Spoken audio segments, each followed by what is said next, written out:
যারা ড্রাইভার সবসময় সফরে থাকে, তারা তাদের সফর অবস্থায় প্রতিদিন সফর করে, প্রায় সময় সফর করে, তো ওরা কসর করবে না পুরো নামাজ পড়ে? ওরা যখন সফরে নিজের শহর থেকে বেরিয়ে যাবে, এত দূর কমপক্ষে শেষ গন্তব্য স্থান হইতে হবে যেটা 80 কিলোমিটার বা তার বেশি হয় মোটামুটি, বা যেটাকে সফর বলা যেতে পারে, 70-80 কিলোমিটার এরকম হইতে পারে, এখান থেকে জুবাইল এইরকম যদি হয় শেষ দূরত্ব, তাহলে শহর থেকে বেরিয়ে, যেমন দামাম থেকে বেরিয়ে গেল, যখন শহরের আবাদি থেকে বেরিয়ে গেল, জনবস্তি থেকে, তারপরে কসর করতে পারবে যতবার। যেমন যারা ড্রাইভার রয়েছে, তায়েফ থেকে ধরেন মক্কা নিয়ে যাচ্ছে, বা জিদ্দা থেকে তো কাছে, এটা সফরের দূরত্ব পড়ে না, কিন্তু যেটা মোটামুটি ধরেন তায়েফ থেকে মক্কা 80 কিলোমিটার বেশি, তাই না?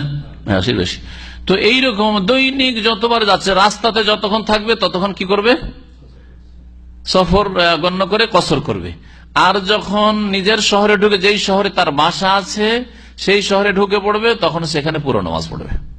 তাইফে যদি বাসা থাকে তো তাইফে পুরো নামাজ পড়ে। যদি কারো এরকম হয় যে 2 জায়গায় বাসা আছে, আপনি বড় গাড়ি নিয়ে গোটা সৌদি আরব ঘুরছেন, আর আপনি বিশেষ করে হয়তো এখানে দামাম থেকে জেদ্দা অনেকে ট্রিপে বড় বড় গাড়িগুলো নিয়ে যায়, এখানে একটা রুম রাখা আছে আর একটা রুম আপনার জেদ্দাতেও আছে, তো ওখানেও বাসা এখানেও বাসা, তাহলে এখানে আপনি পুরা নামাজ পড়বেন, আর ওখানে যেহেতু আপনার বাসা আছে আরামে ওখানে গিয়ে আপনি ঘুমাচ্ছেন থাকছেন, সুতরাং ওখানেও আপনি গিয়ে পুরো নামাজ পড়বেন।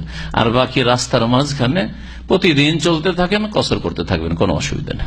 শিশু যদি নবী সাল্লাল্লাহু আলাইহি ওয়াসাল্লামের মজলিসে একবার হাজির হয়, একজন সাহাবী বলছেন যে তখন তার 5 বছর বা 6 বছর বয়স ছিল, কুনতু আকিলু মাজ্জাতান মাজ্জা ফি ওয়াজহি, আমি নবী সাল্লাল্লাহু আলাইহি ওয়াসাল্লামের একটা কুল্লি আমার মনে আছে, যে কুল্লিটা করে আমার চোখে মুখে নবী সাল্লাল্লাহু আলাইহি ওয়াসাল্লাম কুলি করে দিয়েছিলেন, এটা মনে আছে।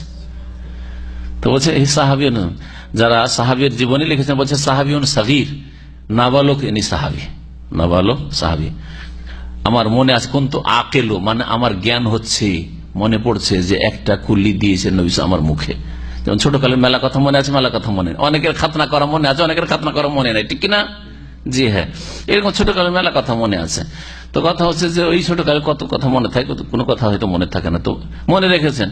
তার মানে তিনি প্রমাণ করে দিলেন যে হ্যাঁ, নবী সাল্লাল্লাহু আলাইহি ওয়াসাল্লামের মজলিসে বা সামনে উযু করছিলাম, ওই সময় ছিলাম, আর একটু রসিকতা করে, ছোট বাচ্চার সাথে রসিকতা করে নবী সাল্লাল্লাহু আলাইহি ওয়াসাল্লাম কুলি দিয়েছেন। এরা হাসান হোসেন ছোট সাহাবী সব। হাসানের জন্ম কখন? 3য় হিজরি। 3য় হিজরিতে হোসেনের জন্ম। তো নবী সাল্লাল্লাহু আলাইহি ওয়াসাল্লাম ইন্তেকালের সময় তাদের বয়স কত? 8-9 বছর করে। সুবহানাকা আল্লাহুম্মা ওয়া বিহামদিকা আশহাদু আল্লা ইলাহা ইল্লা আনতা আস্তাগফিরুকা ওয়া আতুবু ইলাইক। সাল্লাল্লাহু আলাইহি ওয়া সাল্লাম মুহাম্মদ ওয়া আলা আলিহি ওয়া সাহবিহি আজমাইন।